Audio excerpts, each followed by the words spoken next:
In this video, I'm going to show you how to get CoinMarketCap recently added alert.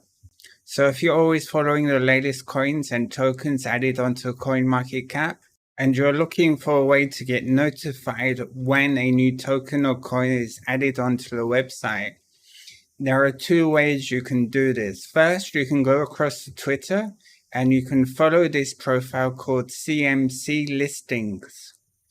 And you just hit follow, then be sure to turn on notifications. So whenever they've got a new update, you'll receive a notification into your Twitter application. Also, be sure to turn on notifications on your web browser so Twitter can send notifications directly to your browser. And you can also get notified on Telegram.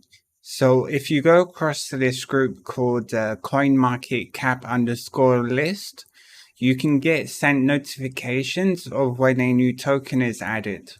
Just hit subscribe and be sure that notifications is turned on inside your application or web browser, and you'll be notified when a new token or coin is added onto CoinMarketCap.